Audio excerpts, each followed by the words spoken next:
So bone appetite your majesty के episode 8 की starting में यहाँ सभी लोग ना वापस आ गए थे, यानी कि राजा और जियून। तो फिर उनके आने के बाद ना यहाँ पे कंपटीशन को भी स्टार्ट करवा दिया जाता है और यहाँ ना फिर फर्स्ट राउंड शुरू होता है। तो यहाँ उनके फर्स्ट राउंड में ना इन सभी लोगों को एक मीट डिश बनानी थी, जो कि यहाँ इससे पहले ना कभी किसी ने ना देखी हो, ना ही कभी किसी ने पहले ये डिश खाई हो। तो इसलिए ना ये सभी लोग फिर अपने अपने काम में जुट जाते हैं। यहाँ पे जियून के हाथ में ना काफी ज्यादा चोट लगी थी और उसे ना काफी ज्यादा दर्द भी हो रहा था, पर फिर भी वो यहाँ पे ना अपनी पूरी मेहनत से काम कर रहे थे। और वही वो चाइनीज शेफ भी ना अपने काम में लग चुके थे, यानी कि ये लोग ना उस मीट के टुकड़े को काफी ज्यादा यूनिक तरीके से कट कर रहे थे। उनके ऐसे स्किल देख के ना यहाँ पे काफी ज्यादा सभी लोग हैरान थे, यानी कि ये लोग ना एक फोक डिश किया बनाने वाले थे। और वही यहाँ दूसरी ओर जियोंग ने भी ना मीट को कट करना शुरू कर दिया था, लेकिन तभी ना यहाँ उसका साथी आके उसे बता रहा था कि हमारा मिर्च वाला पाउडर ना असल में गायब हो चुका है। तो ये सुन के ना यहाँ पे जियोंग तो काफी ज्यादा शौक थे और साथ में सभी लोग काफी ज्यादा हैरान थे, क्योंकि उनका मेन इंग्रेडिएंट ही असल में वो मिर्ची का पाउडर होने वाला था, लेकिन अब ना वो उनके पास नहीं है। उन्होंने ना इस चीज के लिए काफी ज्यादा तैयारी की थी, यानी कि वो ना उस मिर्ची पाउडर को लेके एक अच्छी से डिश बनाने वाले थे। पर यहाँ वो ना काफी ज्यादा परेशान लग रहे थे इस चीज की वजह से, इसलिए यहाँ पे जियोंग ना थोड़ा सा सोच विचार करके एक डिश के बारे में सोच, और सभी लोग उससे फिर कह रहे थे हम ना अपनी डिश किसी और तरीके से बनाएंगे। तो वो ना यहाँ पे उस मीट के टुकड़े में असल में रेड वाइन को मिला देती, लेकिन यही चीज देख के ना यहाँ पे सभी लोग तो काफी ज्यादा कंफ्यूज और हैरान थे कि असल में मीट के टुकड़े के साथ रेड वाइन क्यों मिलाई जा रही है। ये देख के यहाँ पे वो चाइनीज शेफ भी हैरान थे और साथ ही में वो राजदूत भी, और सोच रहे थे कि असल में कर क्या रही है, ये बनाना क्या चाहती है। पर इन लोगों को तो ये बात पता ही नहीं थी कि असल में फ्यूचर में ना इसी तरीके से डिश बनाई जाएगी। लेकिन उसके ऐसी टेक्निक देख के यहाँ पे चाइनीज शेफ भी ना काफी ज्यादा हैरान हो रहे थे, पर फिर भी यहाँ पे उनकी कलीग उन्हें बता रही थी कि अरे आप टेंशन मत लीजिए, ये कॉम्पिटिशन तो हमें जीतने वाली है। और वो ना अपने पॉकेट से उसी मिर्ची पाउडर को निकालती, पर इसके पास वो पाउडर आया कहाँ से। लेकिन फिर भी यहाँ पे सभी लोगों को तो ऐसा लग रहा था कि जियून ना ये पहला राउंड हारने वाली है, क्योंकि उसने ना खाने में वाइन को मिला दिया था, इसलिए इन लोगों को पता ही नहीं था कि ये डिश कैसे बनने वाली है। या इस चीज से यहाँ वो राजदूत तो काफी ज्यादा खुश हो रहा था कि किंग ना असल में हारने वाला है, लेकिन वही यहाँ पे राजा को तो जियून के ऊपर अभी भी काफी ज्यादा भरोसा था कि वो ना इस कॉम्पिटिशन को जीत सकती। और वही इधर उसी चाइनीज शेफ ने ना वही मिर्ची पाउडर निकाल के अपनी डिश में डालना शुरू कर दिया था, जिसे देख के यहाँ पे सभी लोग ना हैरान थे और साथ ही में सभी लोग को खांसी भी आने लग गई थी, क्योंकि वो मिर्च का पाउडर था। और वही ये बात जब यहाँ जियोंग को पता चलती है तो उसे तो समझ में आ गया था कि ये मिर्च पाउडर तो असल में उसी का है, लेकिन उसके पास ये आया कहाँ से। और बाद में ना वही चाइनीज शेफ एक स्पेशल रेड वाइन को भी निकालती है, तो ये देख के वो और भी ज्यादा शॉक हो गए थे कि ये इसके पास आई कहाँ से। तो इसलिए ये सारी चीजें देख के यहाँ पे उस राजदूत को लग रहा था कि वो लोग ना आज जरूर जीतने वाले हैं। लेकिन उसी वक्त यहाँ पे जियोंग भी अपनी टेक्निक को इस्तेमाल करने लग जाती है। वो ना यहाँ पे खाने के पैन में आग लगा देती है, यानी कि वो ना खाने की चीजों को अच्छे से फ्राई कर रही थी, जैसे कि आजकल के रेस्टोरेंट में होता है। ये देख के ना ये सभी लोग काफी ज्यादा हैरान थे और साथ ही में खुश भी, क्योंकि ये सारी चीजें ना इन लोगों के लिए काफी ज्यादा नई थी। तो उसे देख के ना असल में वो चाइनीज शेफ भी वैसा ही करने लग जाती है, वो भी ना अपने पैन में आग लगा देती है, यानी कि दोनों तरफ ना आग बराबर से लगी पड़ी है। और यही बातें देख के ना सभी लोग काफी ज्यादा हैरान और परेशान थे कि ये लोग खाना बना रहे हैं या फिर खाने को जला रहे हैं। तो फिर बाद में जब इन दोनों को ही डिश ना तैयार हो गई थी और ये डिश ना फिर वो लोग सर्व भी करते हैं, यहाँ उनकी डिश को ना जज करने के लिए इन लोग को 10 में से नंबर देने होंगे। तो फिर जैसे यहाँ पे राजा ना उस जियून की बनाई हुई डिश को टेस्ट करता है तो वो ना काफी ज्यादा खुश हो गया था। साथ ही में यहाँ पे सभी लोग ना काफी ज्यादा हैरान थे कि ये डिश कितनी ज्यादा अच्छी बनी है, क्योंकि इन लोगों ने ना आज से पहले ऐसी डिश कभी भी नहीं खाई थी जो कि रेड वाइन से मिलके बनी हो। साथ ही में वो राजदूत भी काफी ज्यादा हैरान था और वो ना यहाँ पे पूरी प्लेट को चट कर जाता है। साथ ही में यहाँ राजा ना उससे पूछता भी है कि इस डिश का नाम क्या है, तो जियून उसे बता रहे थे कि इस डिश को ना असल में रेड वाइन मीट कहा जाता है। और वो राजदूत भी ना इसकी तारीफ कर रहा था, कह रहा था कि ये डिश तो मुंह में जाती ही पूरी तरीके से घुल गई, वह क्या डिश बनाई है तुमने। और उसके बाद ना यहाँ पे किया की बारी आती है, उसी चाइनीज शेफ जिसने कि यहाँ पे स्टर फ्राइड चिकन बनाया था जो कि रेड वाइन से मिलकर बना था। तो ये सुन के यहाँ पे जियून को एक बात याद आती है कि ये डिश ना असल में मिंग डायनेस्टी के दौरान ही बनाई गई थी, यानी कि इस डिश की क्रिएटर और कोई नहीं बल्कि यही चाइनीज शेफ है। तो जैसे यहाँ पे राजा और वो राजदूत ना इस डिश को खाते हैं तो उनके मुंह में ना आग लग गई थी, क्योंकि उन्हें सबसे पहले यहाँ पे मिर्ची का टेस्ट आ रहा था, लेकिन साथ ही में ना उसका टेस्ट भी काफी ज्यादा अच्छा था और कह रहे थे कि इसका फ्लेवर ना काफी ज्यादा स्ट्रॉन्ग है मिर्च वाला। आज तक ना मैंने ऐसा फ्लेवर तो कभी चखा ही नहीं, ये काफी ज्यादा अच्छी डिश है। तो यहाँ पे फिर वो चाइनीज शेफ उन्हें बताने लग जाती है कि मैंने ना ये स्पेशल एक स्पाइसी सॉस से बनाया है, यानी कि जो मैंने चिली ऑयल बनाया था उसी का इस्तेमाल किया है मैंने इसमें। तो ये सुन के यहाँ पे वो राजदूत तो कहता है कि वाह तुमने सच में काफी ज्यादा अच्छी डिश बनाई है, ये डिश ना हम पूरी दुनिया में फैलाएंगे, क्योंकि ये आज से ना हमारी पहचान बनेगी। तो ये सुन के यहाँ पे जियोन तो सोच रहे थे कि चिली ऑयल जो कि बिना चिली से बन ही नहीं सकता, लेकिन इसके पास चिली पाउडर आया कहाँ से। और साथ ही में वो यहाँ पे राजदूत कह रहा था कि मैंने अपने शेफ को 10 में से 10 पॉइंट दूंगा, क्योंकि उसने ना काफी ज्यादा यूनिक डिश बनाई है। लेकिन किंग कह रहे थे कि नहीं, यहाँ पे ना दोनों का ही टेस्ट काफी ज्यादा अच्छा है, इसलिए आप एक को ज्यादा और एक को कम मार्क नहीं दे सकते। पर फिर भी यहाँ पे वो राजदूत ने ना तो अपने पॉइंट्स पेपर पे लिख दिए थे, और जैसे ही यहाँ पे वो लोग ना सबको दिखाने वाले थे कि किसने किसको कितने ज्यादा पॉइंट दिए हैं, तो जैसे यहाँ पे रिजल्ट अनाउंस होने ही वाला था कि यहाँ पे जियून ना बीच में आके सबको रोक देती है और कह रहे थे कि मुझे ना इन चाइनीज शेफ की डिश पहले ट्राई करनी है, क्या मैं कर सकती हूँ। पर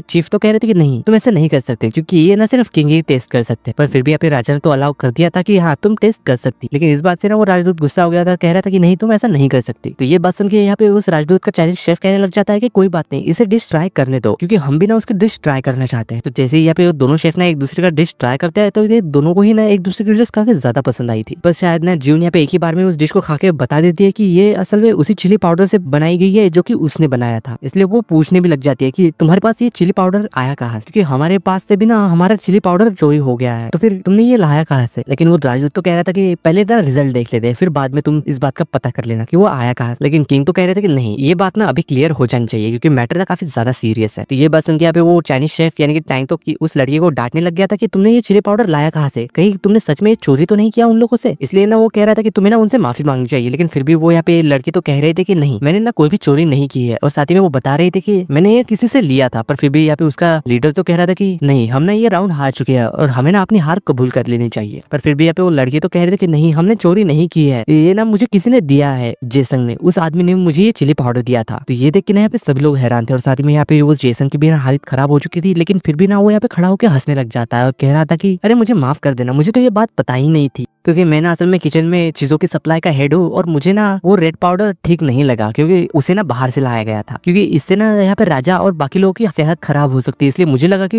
ये आप लोगों की सेहत के लिए ठीक नहीं है, इसलिए मैंने ना उस चिली पाउडर को बाहर फेंकवा दिया था। मुझे माफ कर देना इसकी चीज के लिए, क्योंकि मुझे ये बात पता नहीं थी कि इस पाउडर को असल में ज्यून ने लाया था। और फिर भी आप इस बात को सुनने के बावजूद भी उस चाइनीज शेफ ने तो अपनी हार मान ली थी, क्योंकि ये ना इंग्रेडिएंट उनका था ही नहीं। तो इस वजह से यहाँ पे राजा ये फैसला करता है कि इस राउंड को ना हमें टाई कर देना चाहिए। लेकिन इस बात से ना वो राजदूत बिल्कुल भी खुश नहीं था और कह रहा था कि नहीं, हम हारे नहीं है बल्कि हम तो जीते हैं। पर फिर भी यहाँ पे राजा तो कह रहा था कि नहीं, ऐसी बात नहीं है, ये राउंड ना टाई हो चुका है, अगर तीनों राउंड टाई हो जाते हैं तो आप ना जीत जाएंगे, यानी कि चाइनीज टीम को विनर बना दिया जाएगा। तो ये सुन के ना यहाँ पे सभी लोग शॉक थे। लेकिन बाद में जब वो सब लोग वहां से चले गए थे, और साथ ही में यहाँ पे ज्यून को दिखाया जाता है जो कि आज का कॉम्पिटिशन ना खत्म हो चुका था, लेकिन वो ना साथ ही में काफी ज्यादा परेशान भी लग रही थी और सोच रहे थे कि कल क्या होगा, अगर कल का मुकाबला भी हम हार गए तो। और ऊपर से वो जेसन का बच्चा है, वो तो हमें हराने में लगा हुआ है, और हमें तो कल की डिश में मिर्ची ही चाहिए होगी, क्योंकि हमारी कल की डिश में ना मिर्ची ही यूज होने वाली है। तो फिर अब हम क्या करने वाले हैं। तो ज्यून ना फिर से यहाँ पे एक आइडिया को सोचती है और सोच रही थी कि 1970 में ना चाइना और यूएस के समिट के दौरान वहाँ पे ना एक डक की डिश बनाई गई थी जो कि डक को फ्राई करके बनी थी। तो वो यहाँ पे सोचने लग जाती है कि क्यों ना हमें उसी डिश को बनाना चाहिए। और वही यहाँ पे वो चाइनीज टीम भी ना ज्यून से काफी ज्यादा इंप्रेस थी उसकी ऐसे कुकिंग स्किल को लेकर, और सोच रही थी कि हमें ना कल क्या बनाना चाहिए। और साथ ही में उनके पास ना एक चीज कवर करके रखी हुई थी, शायद ना उसके अंदर कोई खास इंग्रेडिएंट होगा, तो वो लोग ना बार बार उसे ही देखे जा रहे थे। वही दूसरी तरफ यहाँ पे ऑफिशियल्स भी ना काफी ज्यादा खुश थे, और साथ ही में यहाँ पे जेसन भी कह रहा था कि आज तो मैं पकड़ा ही गया था लेकिन बार बार ना बच गया, लेकिन खाना खा के ना मुझे तो काफी ज्यादा मजा आया गया, क्योंकि दोनों ही तरफ का खाना ना काफी ज्यादा टेस्टी था। लेकिन दूसरी ओर फिर बाद में यहाँ पे राजा ने ना जेसन को बुला लिया था और उसकी ना यहाँ पे क्लास लगा रहा था, कह रहा था कि तुम ऐसा कैसे कर सकते हो बिना मेरी इजाजत के, तुमने इतनी ज्यादा कीमती चीज हमारे दुश्मनों के हाथ में दे दी, तुम्हें पता है इससे हम हार भी सकते हैं, तुम्हें ना इसके लिए सजा मिलेगी। लेकिन वो तो यहाँ पे गिड़गिड़ाने लग गया था, माफी मांग रहा था, कह रहा था कि मुझे माफ कर देना, मुझे पता ही नहीं था कि वो चीज ज्यून के लिए यानी कि खाना बनाने के लिए इतनी ज्यादा कीमती थी, अगर ऐसा मुझे पता होता तो मैं ऐसा कभी नहीं करता, ना ही उस चीज को कभी फेंकवाता। राजा तो यहाँ पे पूछ रहा था कि क्या तुमने वो सारी चीज उन लोगों को दे दी, लेकिन वो कह रहा था कि नहीं, थोड़ा ना अभी भी बचा के रखा है। तो किंग ना सीधे उसे ऑर्डर दे देता है कि वो सारी चीजें ले जाके ना ज्यून के पास दे दो अभी की अभी। और वही दूसरी तरफ यहाँ पे चीफ ने ना ये जाके खबर दादी को भी बता दी थी, तो ये सुन के ना वो भी शौक थे। तो यार मेट कह रहे थे कि जिसन ने ना असल में मिर्ची चुरा के हमारे अपोनेंट को दे दिया था, जिससे कि हम हार गए आज, कहीं वो हमें हरवाना तो नहीं चाहता है, कहीं वो हमारे दुश्मन से मिला तो हुआ नहीं है। और यहाँ पे दादी को भी ना पूरा शक हो रहा था उस जेसन के बच्चे के ऊपर, क्योंकि शायद उसे भी ना